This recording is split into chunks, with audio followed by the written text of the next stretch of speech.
Welcome, everyone. Thank you for joining us for the learning of Teres Hashem Be'ezras Hashem Yisbarach. As we always do, we give tremendous Hakar Satayv to TorahAnytime.com for giving us a platform for teaching Torah all over the world. I looked at my dashboard and I saw that the Bereishis share from last week already had over 1,000 views. My share about to children about Red Alert, Beware of Chillul Hashem, had over 1,215 views already. So TorahAnytime.com is doing an excellent job of getting the share out, and that's besides the incredible global network of Kol HaLashon, and our hundreds of viewers on YouTube, and our viewers, many listeners on Torah Communications Network, our subscribers, our Zoomers, and those of you that are joining us here in our flagship station of Agris Yisrael Be'ezev of Fairways Lakewood. We are sponsored tonight. We really thank our sponsors who make this share, possible. I've been able to learn over the decades because of, for many years, it was the sale of tapes, which I had people that ordered my weekly tape and paid me monthly or yearly, and that was really a big help because my shul couldn't pay me that much money, and that really was a help for me bringing up my family.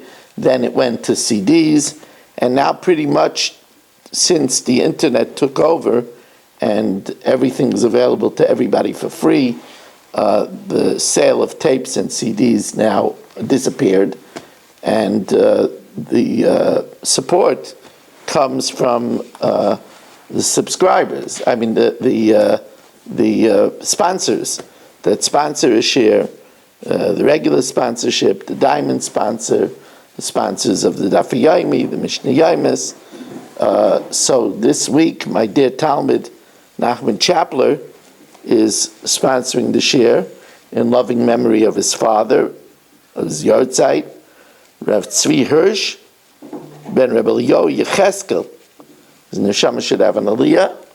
He should be a melech yosher for his family. Nachman should feel better and better.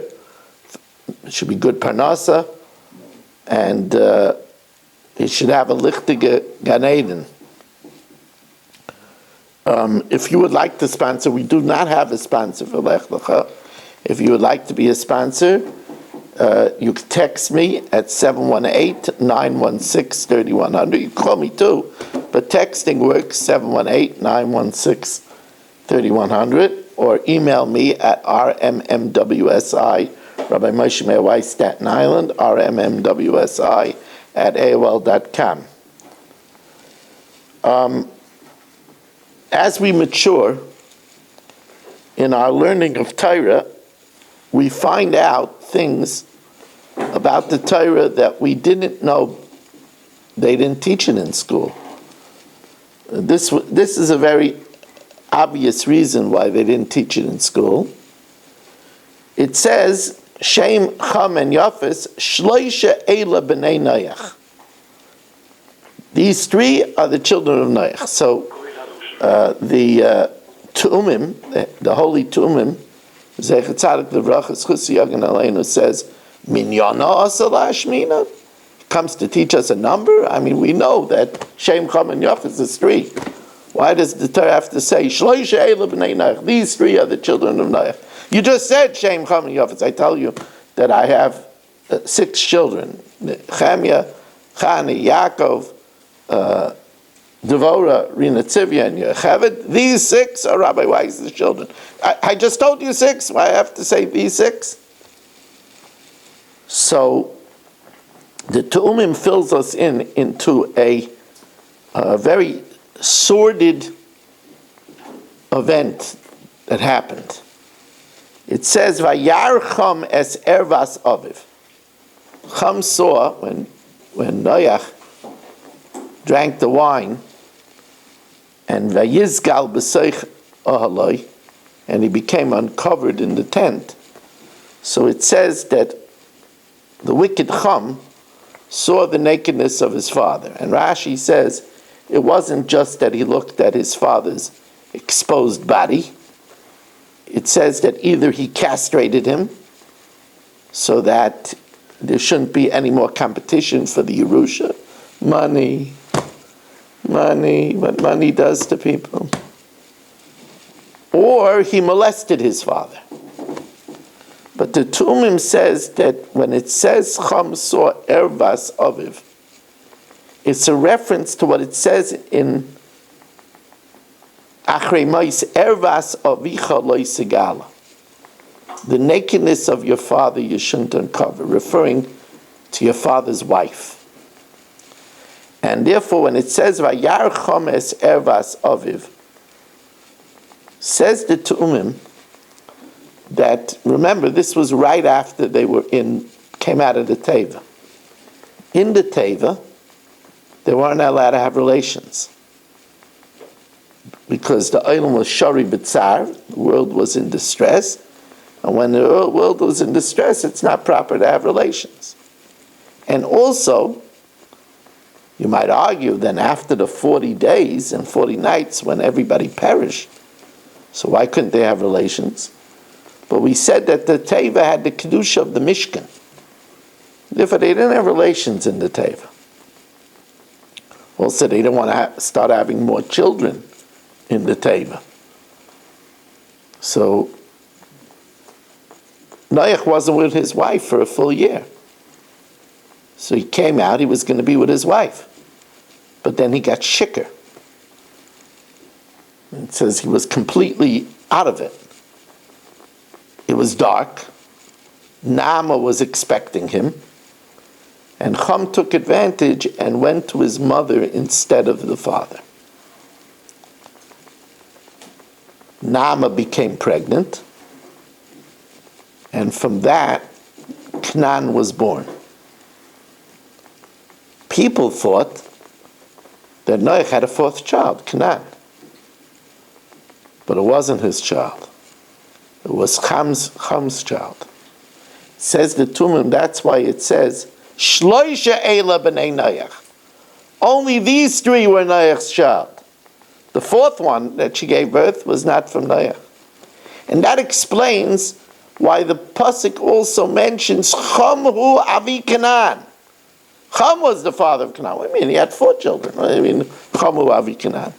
No, because people thought that Canaan came from Noach. Turns out that Canaan, of course, which would later be eradicated, Canaan was the first mamzer born after the flood. He was a child of an adultery. I mean, Naamah was, of course, not a passive, not an active partner. She didn't even know. She thought it was her husband. Naamah was a big tzaddik. Naamah is like her name. Naamah is, she was pleasant. Also, an anagram of Naamah is Hein Am, behold a nation. Because from Naamah the world was born. Right? Naamah was just like Chava, Ki hi Esa Eim Kol Chai, after the world was destroyed.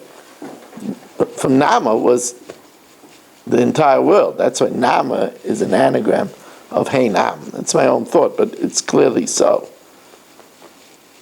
And the Lisadein Ba'avosecha says that if you look carefully, there's something else that points to this in the pasuk, because it says Vayochel Noach.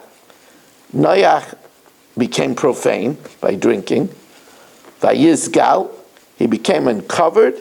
B'soich Oholoi, inside his tent. But Oholoi is spelled Aleph Hey Lamed Hey in the feminine, because he was planning to be with his wife. But instead Chum took advantage and was with her instead. Now, there is a more global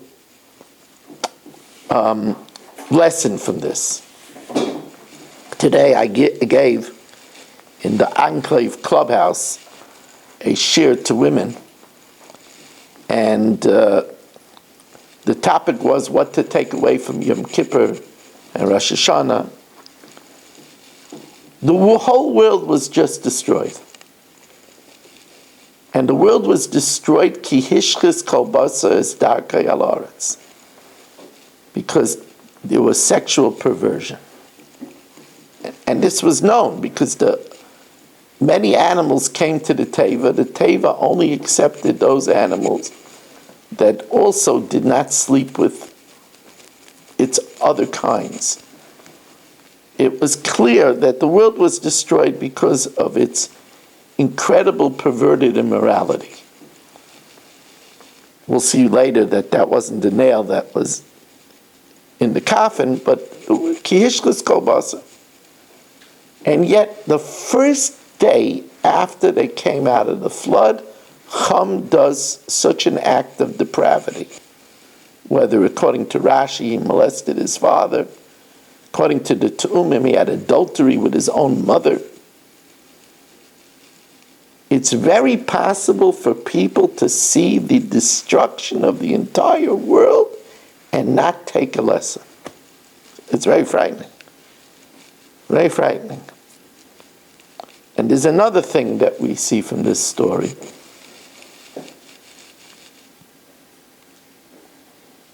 When a spouse makes a mistake, it could have serious ramifications on their partner. You're not a free agent. When you're married, you have to understand that your mistakes don't just hurt you. Noach made a big mistake. There's an opinion that the Eitz Hadas was grape. It's a very strong opinion because wine makes people crazy. It brings grief to the world. How many people beat their wives because they get shikker? How many people? We just lost 4 heilige Bachrim because of a drunk driver. So Noach should have known that's not what he should have done when he came out of the Teva to drink. I once said in defense of Noach, if anybody ever needed a tranquilizer, it was Noach. If anybody needed a Valium, a Xanax, high dosage, it was Noach. He enters the Teva and there was a teeming world. Giants. Dinosaurs. He comes out and there's nothing. Even the very 3 tachim of topsoil was removed. There was nothing. Silence. An incredible teeming world. Huge cities. Comes out, nothing. It's one big graveyard. The whole world was one big graveyard. He needed a pick-me-up. He drank wine. If anybody, you know the saying, he needs a good drink. Noach needed a good drink. He really needed it. But what happened is he didn't only hurt himself. He hurt his wife. The implication from the Tu'umim was that after that, Noach separated from his wife. Now, even though you'll say, but it wasn't her fault, she was raped. Rape, you don't have to separate from your wife. Yeah, but if you're a Kayin, you do. And Noach was a Kayin. How do we know? Because his son Shem, it says that he was a Kayin l'kel Elyon. Truth of the matter is, it's a very interesting thing. We know that it says that after they came out, Noach offered karbanos to Hashem. But many of the Mefarshim tell us, and it's implied in the Rambam, that Noach didn't offer the karbanos because it says the lion bit him. When he delayed, the lion bit him. He became a Baal Mum. A Baal Mum couldn't bring a carbon. So Shem brought the karbanos. And you'll say, why did Hashem make Noach a Balmum? So again, here is it's my own idea. I never saw it anywhere. But I always thought that Hashem felt that it would be very hard for Noach to offer the Karbanos. He stayed up day and night and fed these animals, carted their waste down to the bottom level. When you take care of somebody with such sacrifice, you become very attached to them. Then for him to go and slaughter them might have been very hard. So Hashem made him a Balmum so that he didn't have to do it. It's just a thought. It's possible.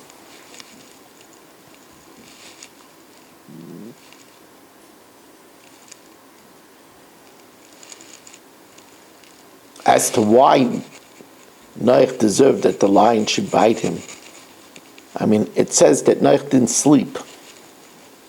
It said certain animals needed to be fed every hour,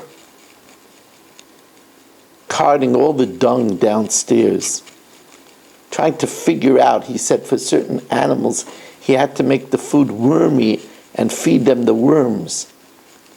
Because one time he delayed the food of the lion, he was bitten. Does that sound fair?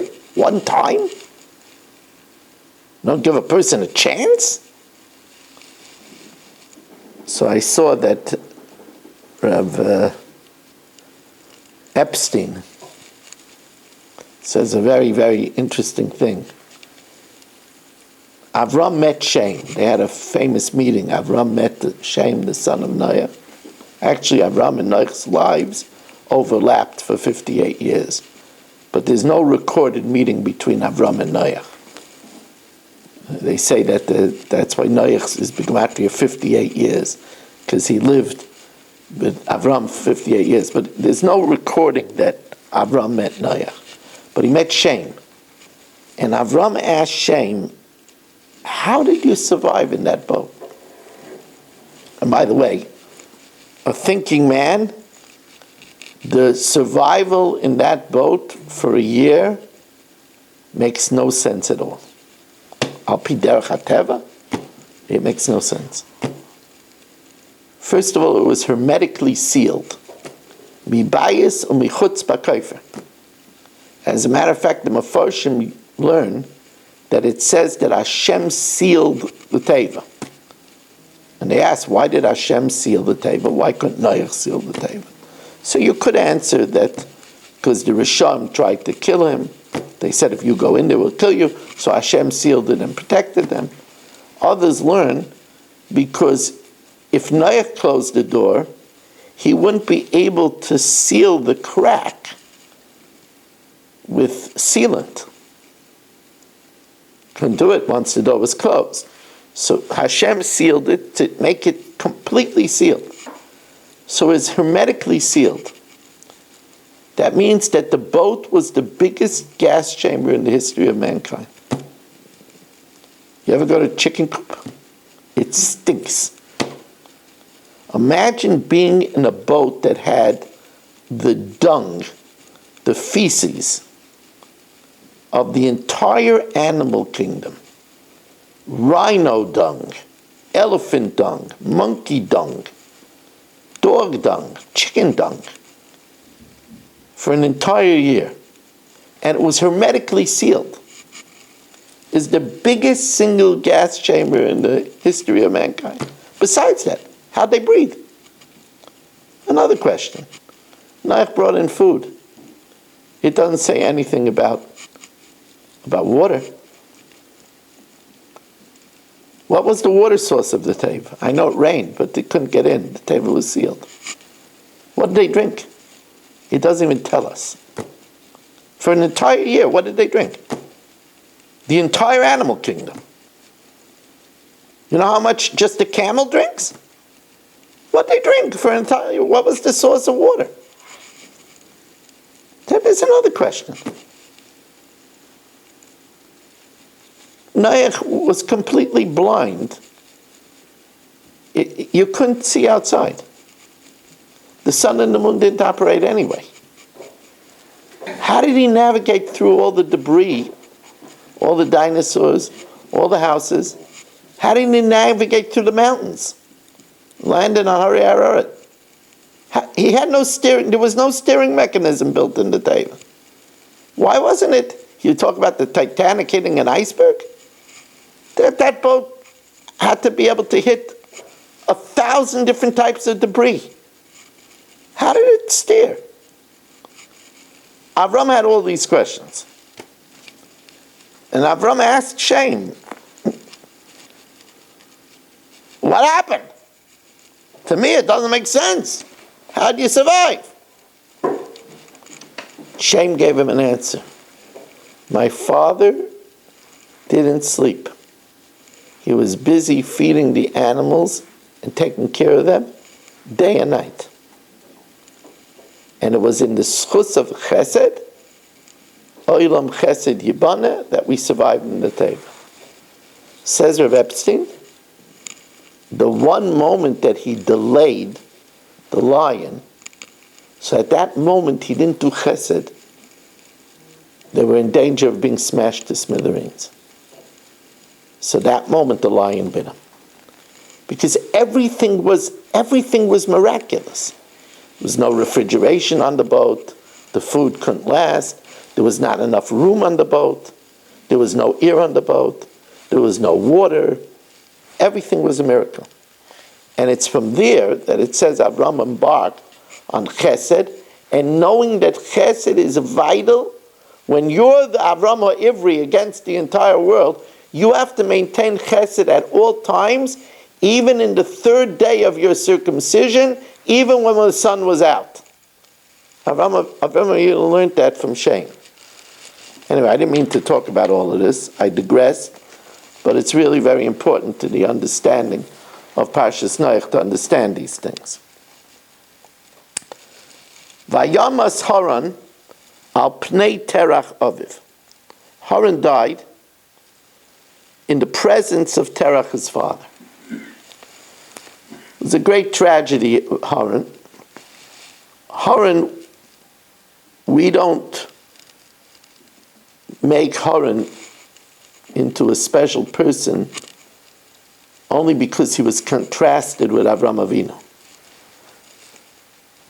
Haran was a special person. The Chasam Sofer says that all the Imahis came from Haran, all the matriarchs. Right? Haran's daughter was Sarah. He had another daughter, Milcah, who had Rivka. So that's Yitzchak's wife. Rivka had a brother, Lavan, who had 4 daughters, 2 from wives, 2 from concubines. They were Rachel, Leah, Bilhah, and Zilpah. They all came from Haran. Because Haran did give his life. What happened is that when Nimrod threw Avram into the furnace, he turned to Haran and said, what about you? So Haran stalled. He said he wanted to see what would happen with Avram. If Avram came out, he would go in. So Avram came out, Haran went in, but since Haran's faith wasn't perfect, he was Peseach al Shtei Sifim, he was hedging, so he didn't have enough schus to be saved from the fire, and he got burnt. But he was Mekadosh Shem Shemayim. He gave his life to honor God. By the way, that's why the letters of the name Haran are all the middle level letters of the Hebrew alphabet. Hey is the middle between Aleph and Yud. Nun is the middle between Yud and Kuf. And Reish is the middle between Kuf and Taf, right? Kuf is 100, Taf is 400. Reish is the middle. Because Haran was in the middle.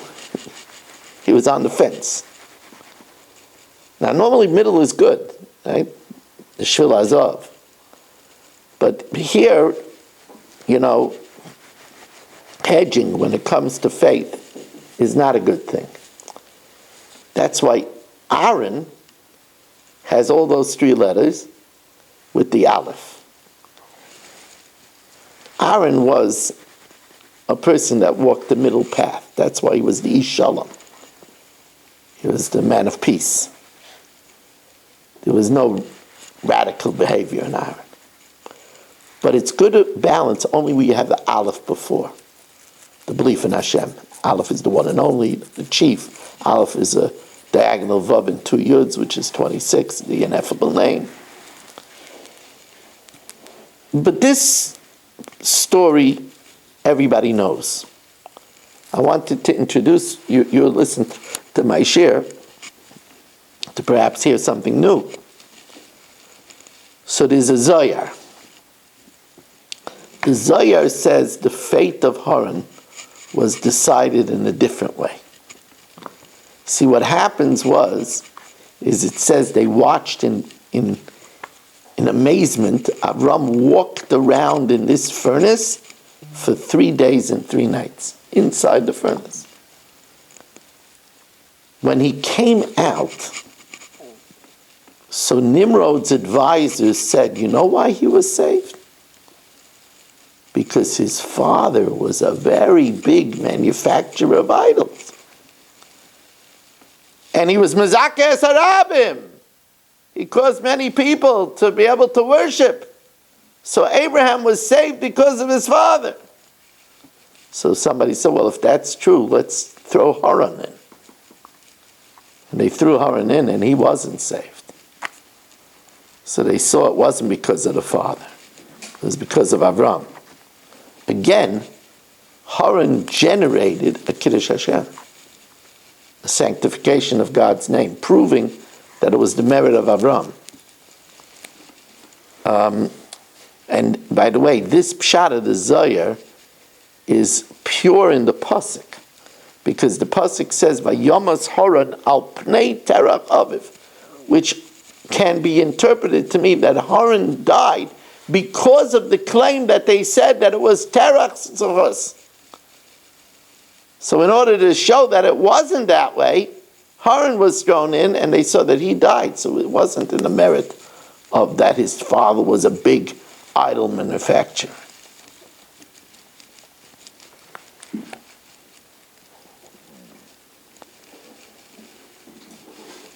We have now, I'm deliberately starting at the end of the parsha because so many years I speak in the beginning of the parsha, so I wanted to discuss a little bit things that are at the end of the parsha. We'll get to the beginning. Vayikach Avram v'Nachor lahem noshim.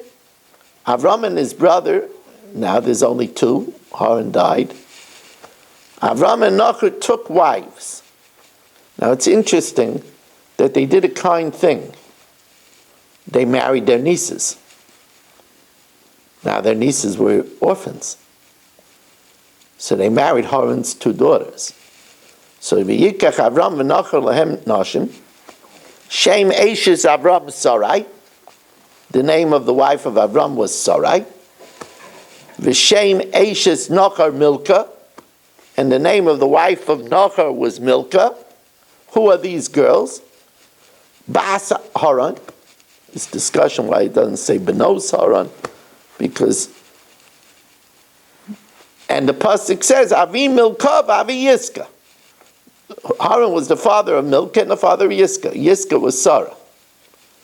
So they married 2 sisters, and it turns out that although Avram was older than Nachor, but Nachor married the older girl, Milcah, because it says Avi Milcah Avi Yiska. So Nachor, the younger brother, married the older daughter, and Avram, the older brother, married the younger Yiska, Sarah. Now in the same pasuk, it calls her Sarai, and it calls her Yiska. So Rashi says that there's 2 reasons why Sarah was called Yiska. Number 1, that she was Soicha Beruach HaKodesh. She was a prophetess. She was one of the 7 prophetesses, as the Gemara tells us in Megillah. Like Hashem told Avram, Kol Asher Toimar Sarah, Shma B'Koila, listen to her voice. So Sarah listened to her. She's a prophetess. So she was Sarcha B'Ruach HaKodesh. And she was called Yiska because Hakol Soichen B'Yafya. She was one of the phenomenal beauties in the history of mankind. One of the most beautiful women in the history of mankind. And everyone gaped at her beauty. So the venerable Rav of Yerushalayim, Rav Yosef Chaim Sonnenfeld, asks, I understand why we call her Yiska, that she had prophecy. That's a very praiseworthy thing. That she was so pious that she merited prophecy. But why? What's the benefit of calling her that everybody looked at her beauty? What's the benefit of that? Now, you could answer. There are two extremely plausible answers. The first one is, although she was so incredibly beautiful, it made her modesty that much more praiseworthy. Although she was a phenomenal beauty and she could have gotten and garnered a lot of feminine attention, what does it say? The Malachim said, Aye Sarah Ishtecha, and it says, Avram said she's in the oil, and they brought it up in order to point out what a modest person she was. It says, when it talks about Yoel, the great Yoel, it says, Yoel Eishes Chevra Akeni, Menoshim ba'oyel tevayrach. She'll be blessed like the women in the tent. The women in the tent is reference to the matriarchs. So they were known as the women, they were known as modest. So it could be that she was called Yiska, that although she was such a phenomenal beauty, even so she was modest. That's a very plausible explanation. Another plausible explanation is it tells us the greatness of Avram.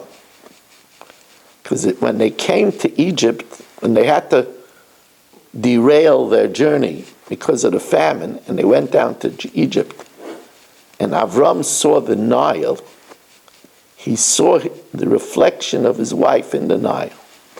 And he said, Ati Yadati, now I know ki Eishes Yafas Marat. Now I know you're in blue.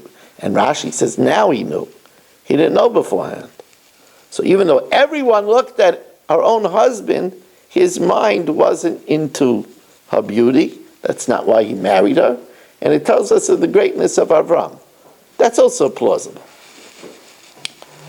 But the great Rabbi Yosef Chaim Sonnenfeld says that there's something else going on over here. Something else going on. He says, remember, by Rachel and Leah, it says that Leah had a disfigurement. Ve'enei Leah rakos. Her eyelashes fell out. Because she heard people say, the older girl to the older one, and the younger girl to the younger one. And she was afraid, since she was older, that she would fall in the lot of Esav, the older twin. And therefore she cried, and she cried until she lost part of her beauty. So Rabbi Yosef Chaim Sonnenfeld said, why didn't Sarah worry also? That they should say the older one to the older one. Milcah would go to Avram, and she would end up with Nachar, the idolatrous Nachar. So why didn't she cry? Why didn't her lashes fall out? Because she was a prophetess, and she knew that she would get Avram. It tells us, why was she still Yiska? Why was she still beautiful? Because she didn't have to pray, because she was a prophetess, and she knew she would get Avram. Just for a little clarification, although we do it today, and two brothers marry two sisters, as a matter of fact, my wife's two brothers, wonderful brothers, Tzvi and Shmuel, married two sisters. But there is an opinion, not two brothers shouldn't marry two sisters in the time of the Gemara, because it could obviate the mitzvah of Yibum.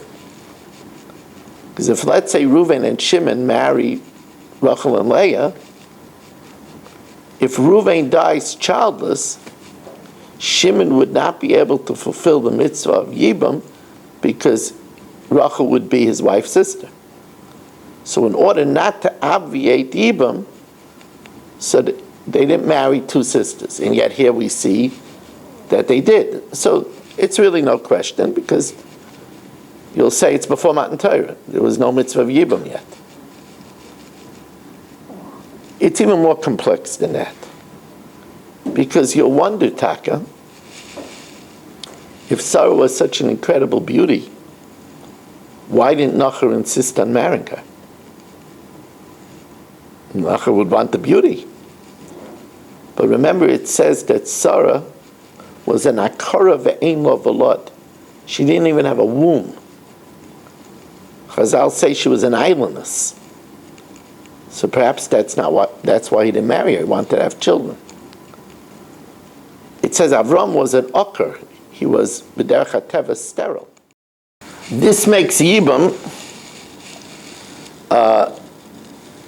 not a factor, because as an oker, Avram would not be able to do the mitzvah of Yibam because he wouldn't be able to have children, and nor would somebody have to do Yibam on Sarah if she was an islandess.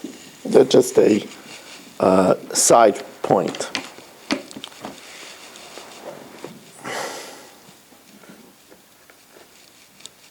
I want to talk to you now about some global things. It says, Kates kol basar bo lefanai. Hashem said, the end of man has come before me. Ki mal ha'aretz chametz mipneihem. Because the world was full of corruption. And Rashi says something very powerful over here. We already said that the generation of the flood was a generation of extreme depravity. It says in the Medrash, which is unfortunately something that we see nowadays in our hedonistic society, but in the time of the Mabul, there was a ksuva between men. Men got married to men. It was a terribly depraved society, full of znus. That's the lashon of ki hishchis kol basar es darkei al haaretz. All man became corrupt in immorality. But here it says that God didn't destroy the world because of immorality. It says, Ki mal ha'aretz chamas mipneihem. The world was full of corruption. And Rashi says that the nail in the coffin was lo nechtam gzar din ela ala gezel. Their fate was sealed because of theft. In other words, what sealed the fate of mankind and necessitated them from being wiped off the face of the map, a nuclear destruction, was theft. Interpersonal relationships. You have to know, when we read the parsha of Noach, and we think about the flood, we think about it in terms of a punishment to a wicked world. But that's not the primary reason for the flood. The primary reason for the flood is that it should be studied throughout the millennia and to learn what is so destructive that it must be avoided at all costs.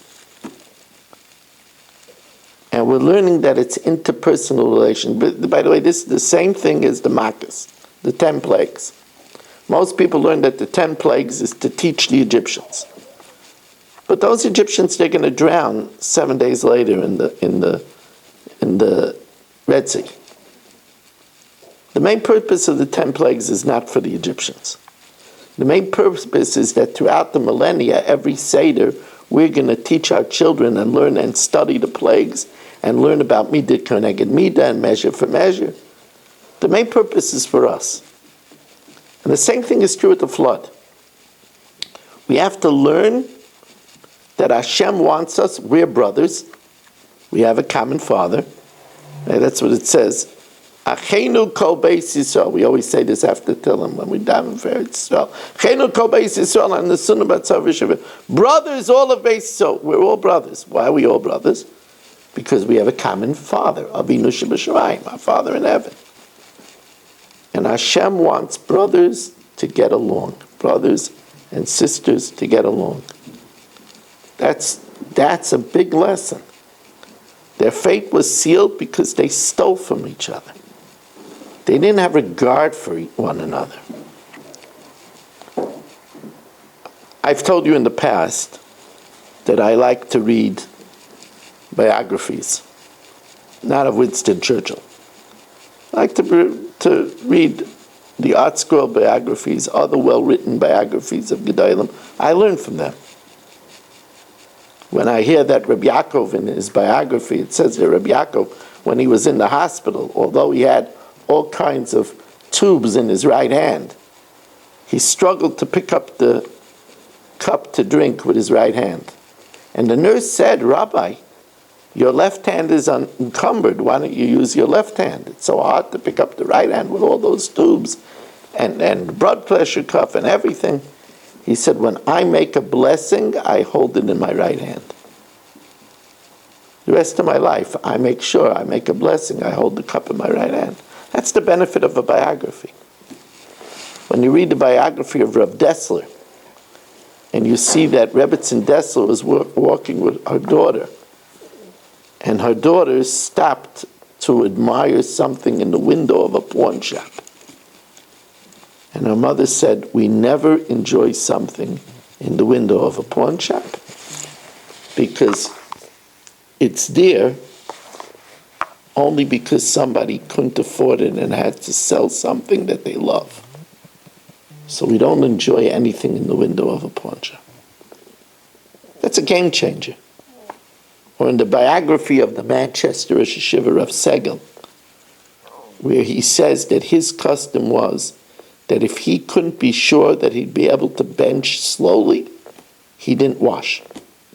So if he was in an airport and he might be called to stand on line and he wouldn't be able to bench properly, he didn't wash. So last week, I read it already, but I love it, so I read it again. I want it to rub off on me. So I was reading the biography of the Tosher Rebbe, the Heilige, Holy Tosher Rebbe. And it tells a story. It tells a story that he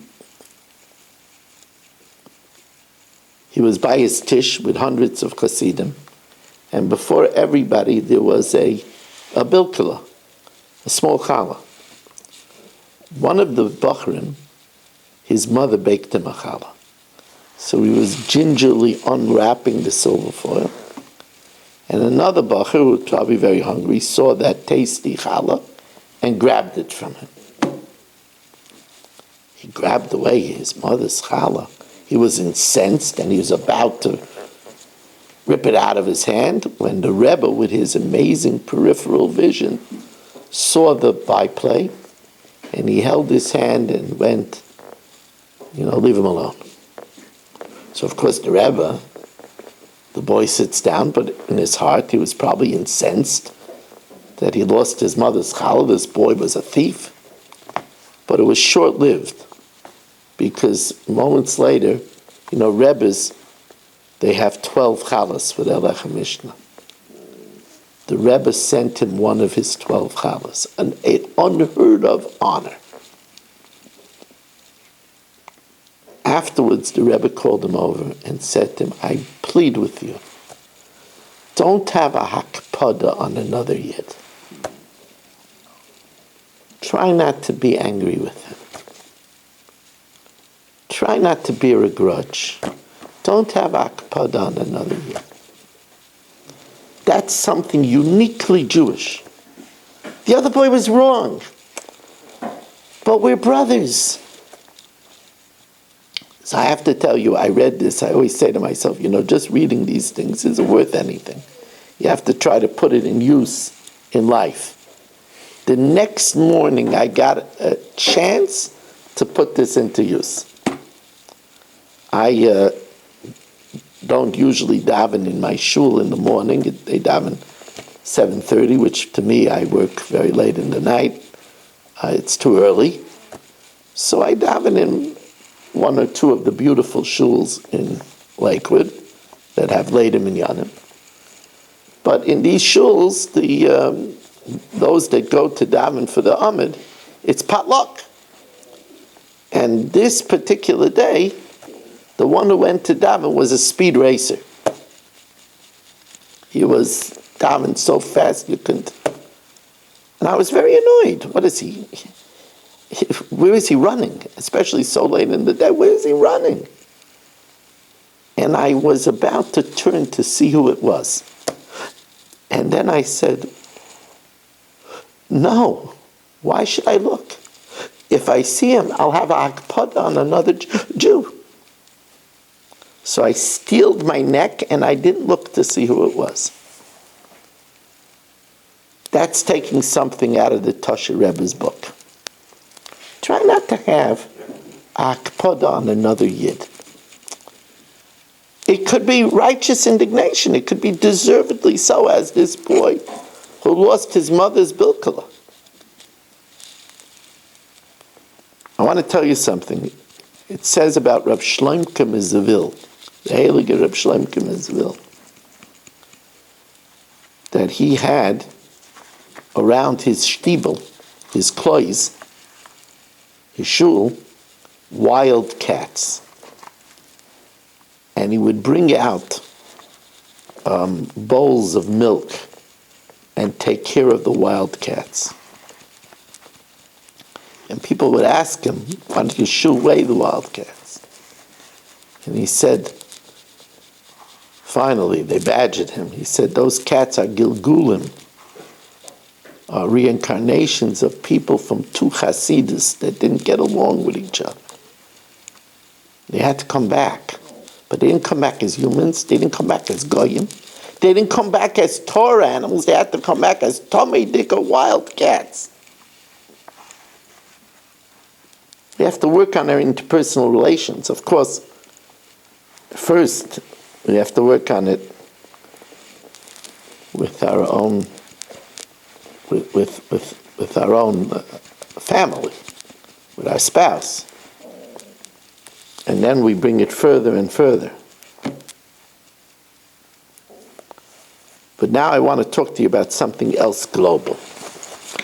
And it's so important that you cannot learn Parshas Noach without this.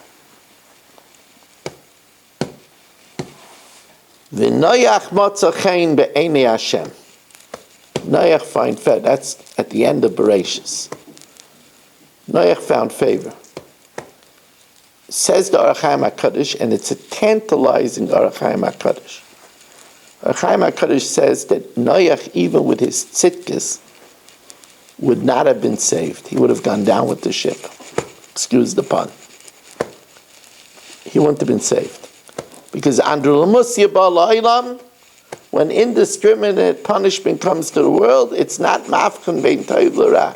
It doesn't distinguish between good and evil. He would have died. Except v'noyach motza chen be'enei Hashem. He did something special to find favor in the eyes of Hashem. He did something special. Chen, which is charm, means chinam. He got treated with a freebie. He did something to get this chen. The Orach Chaim HaKadosh doesn't elaborate. But the Chidah does. And the Zohar does. The Chidah says the key is in his name. Noach is the same letters of chen. He found chen because he was a Noach. Because he was an easygoing person. And as an easygoing person, he found favor in the eyes of Hashem. And I wanted to say that that's the proximity. It says, Eila told us Noach, Noach ish tzadik, tamim hayu b'dayreisav. So,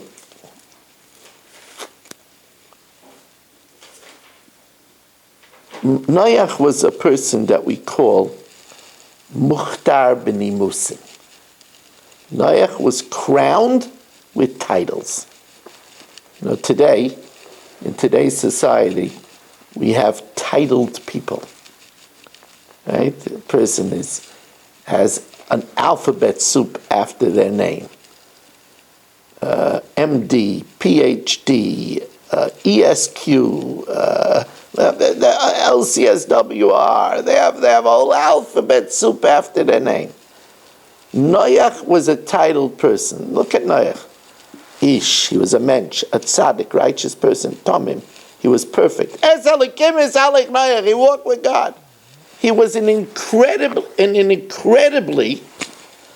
absolutely incredible titled person. But what was his first accolade? Because the first accolade has to be the greatest one. So it says, Noach motza chen beini Hashem, and then it says, Eila told us, Noach. Before Ish, it says an extra Noach. Eila told us, Noach, there's no extra words. Eila told us, Noach. Says the Taisus Arash, what's the extra Noach?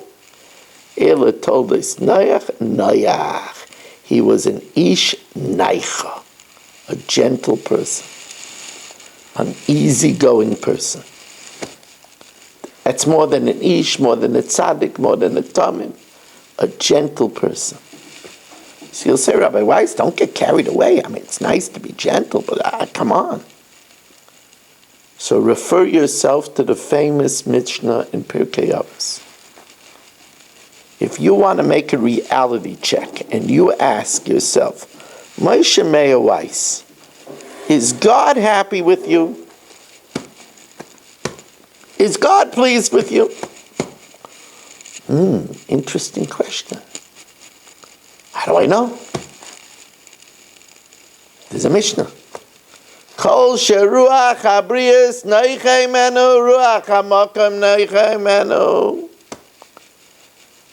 When people are at ease with you, then that's a sure sign that Hashem is at ease with you. Now, I want you to know the word selection in Chazal is very absolute. Very absolute. It doesn't say that anyone that people like, God likes you. People like. A lot of people like wicked people. There's this person that by every party he knows the scoop on everyone. Come, let me tell you. You want to know what went on over there? I know what went on at that rally. I know what went on in that shul. I know what the scoop is. He's the biggest Baal Lashon Hara in the world. People like him. He's fun. That doesn't mean Hashem likes him. I always told my children, just because a person is fun to be with doesn't mean he's a good person. Doesn't mean he's worthy to be your friend. There are a lot of wicked people that are a lot of fun to be with. But Chazal say something else. Kol sheruach habrius noichei menu.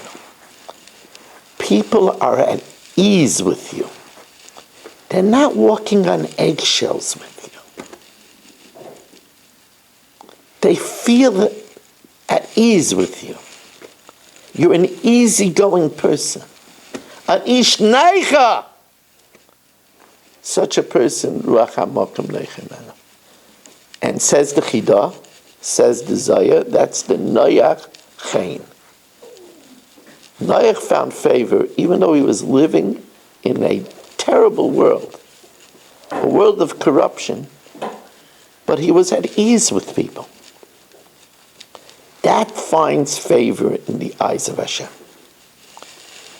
You should know that it's one of the duties of a Rav to find someone to daven for the Yom Naram. Now, certain shuls think it's the job of the board of directors. Now, the board of directors could have input, but this is a highly spiritual selection.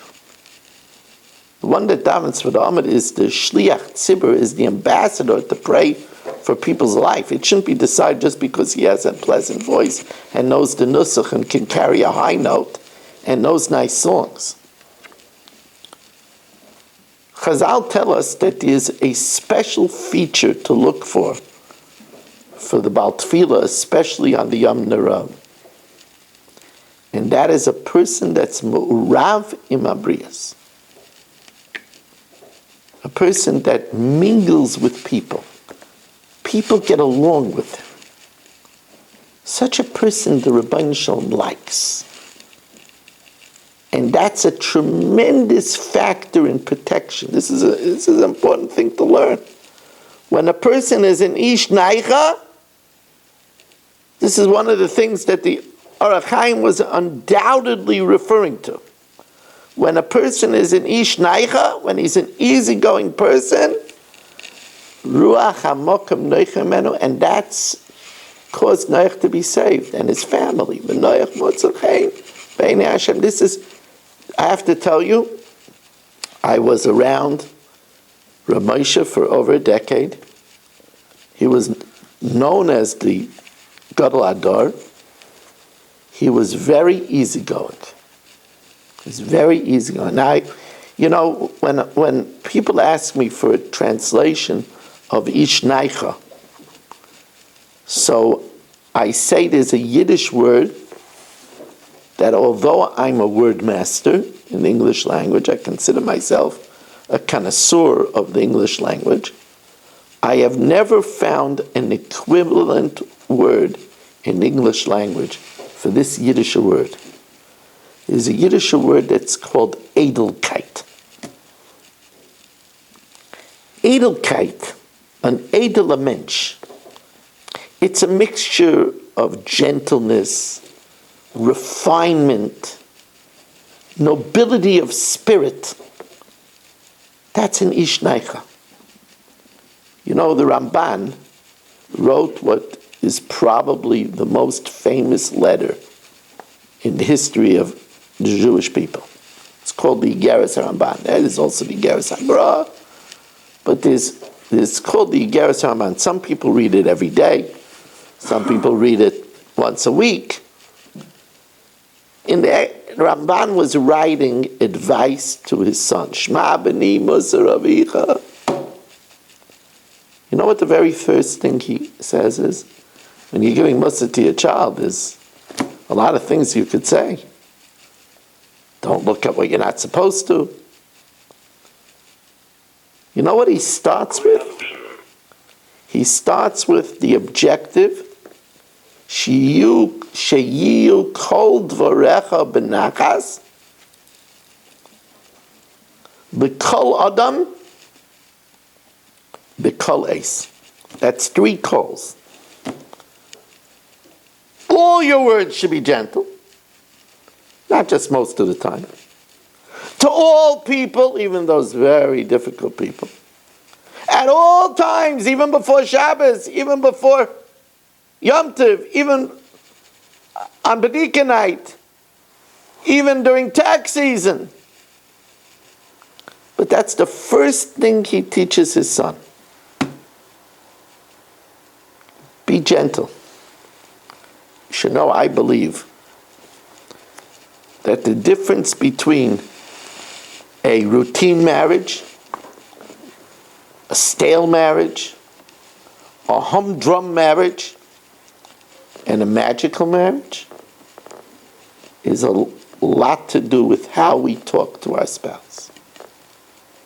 Not even what we do, not even the presence, just to talk. That's why it says in Sheva Brachas, Kol Chas and Kol Kala. the voice of a chassan, the voice of a kalm. There's a tenderness. There's a softness. There's an endearing quality.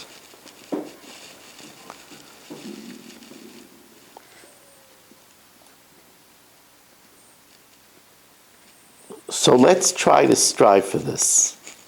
Because here Noach was supposed to be destroyed, him and his family. The power of gentleness to find favor in the eyes of Hashem. Who doesn't want to find favor in the eyes of Hashem?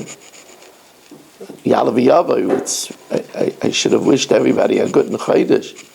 We say L'chein, L'chein, L'chesed, L'rachman, first say L'chein. Should find favor. This is the way to find favor, to be gentle. I want to mention, again, if you would like to sponsor a share, 718-916-3100, rmmwsi@aol.com. I want to thank again my dear Talmud Nachman for sponsoring the shir L'ilui Nishmas Reb Tzvi Hirsch ben Eliyahu Yecheskel, his father. Neshama should have an aliyah. And to wish everybody a wonderful night and a wonderful Shabbos.